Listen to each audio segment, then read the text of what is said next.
Assalamualaikum warahmatullahi wabarakatuh. Hello guys, kami dari kelompok 9 yang beranggotakan Nadila Purnamasari, Halisa Safira, dan saya sendiri, Ayu Lestari, akan mempresentasikan tentang tugas kami yang berjudul Kesehatan dan Kesejahteraan. Baik, mari simak videonya. Untuk penjelasan pertama yaitu pengertian kesehatan dan kesejahteraan. Kesehatan, menurut WHO, adalah keadaan kesejahteraan fisik, mental, dan sosial yang lengkap dan bukan hanya tidak adanya penyakit atau kelemahan. Sedangkan kesejahteraan, dalam Kamus Bahasa Indonesia, kata kesejahteraan berasal dari kata dasar sejahtera yang artinya aman, sentosa, makmur dan selamat atau terlepas dari segala macam gangguan. Sedangkan kesejahteraan berarti hal atau keadaan sejahtera, keamanan, keselamatan, ketentraman. Istilah kesejahteraan memiliki banyak dimensi, di antaranya dimensi ekonomi, politik, sosial, budaya, hukum, dan teologis. Untuk penjelasan selanjutnya itu tentang poin SDGs. Target 3.4 pada tahun 2030 mengurangi hingga sepertiga angka kematian dini penyakit tidak menular melalui pencegahan dan pengobatan, serta meningkatkan kesehatan mental dan kesejahteraan.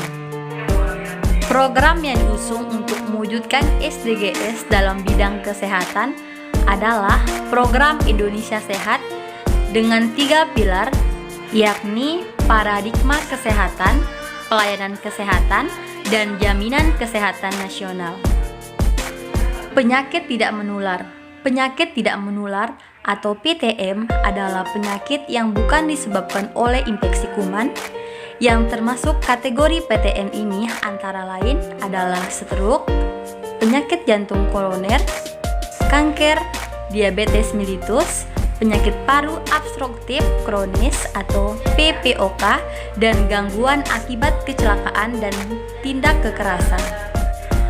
Penyakit tidak menular atau yang biasa disebut PTM merupakan penyakit yang tidak bisa ditular dari satu individu ke individu lain menurut Kementerian Kesehatan RI 2015, sedangkan menurut World Health Organization 2018 sebesar 71% penyebab kematian di dunia adalah PTM. Nah, ini merupakan salah satu contoh dari penyakit tidak menular atau PTM. Dampak penyakit tidak menular. Yang pertama, menurut World Health Organization 2018, sebesar 71% penyebab kematian di dunia adalah PTM. Yang kedua, menimbulkan dampak sosial dan ekonomi yang serius dan terkait erat dengan kemiskinan, baik dalam biaya langsung seperti biaya pengobatan dan rehabilitasi ataupun biaya tidak langsung seperti hilangnya pendapatan karena sakit, cacat, dan kematian dini. Yang ketiga, PTM berpotensi menghambat pertumbuhan ekonomi karena memerlukan biaya tinggi untuk pengobatan. Nah, ini merupakan gambar dari dampak penyakit tidak menular, yaitu kemiskinan. Penyebab penyakit tidak menular. Yang pertama, konsumsi tembakau. Yang kedua, kurangnya aktivitas fisik. Yang ketiga, diet tidak sehat. Dan yang terakhir, konsumsi alkohol. Adapun strategi untuk terhindar dari penyakit tidak menular. Yang pertama, membutuhkan sistem kesehatan yang kuat dan meningkatkan pelayanan kesehatan dasar, di mana hal ini dapat meningkatkan akses masyarakat terhadap pengobatan PTM. Yang kedua, kampanye kesadaran publik tentang dampak dan pencegahan dini dari PTM dengan mengendalikan faktor resiko adalah cara yang paling efektif dan efisien untuk mengatasi sejumlah besar kematian akibat PTM. Yang ketiga, melalui pos pembinaan terpadu atau Posbindu PTM. Nah, ini adalah gambar dari strategi agar terhindar dari penyakit tidak menular, yaitu Pos Pembinaan Terpadu atau Posbindu. Adapun langkah-langkah pencegahan PTM, yang pertama, memperkuat pelaksanaan Framework Convention on Tobacco Control WHO di seluruh negara sebagai langkah yang tepat. Yang kedua, mendukung penelitian dan pengembangan vaksin dan obat. Yang ketiga, memperkuat kapasitas semua negara, khususnya negara berkembang tentang peringatan dini, pengurangan risiko, dan manajemen risiko kesehatan nasional dan global. Yang keempat, meningkatkan secara signifikan segala hal dalam bidang kesehatan. Ini merupakan salah satu gambar dari langkah pencegahan PTM. Nah, itulah penjelasan dari kesehatan dan kesejahteraan.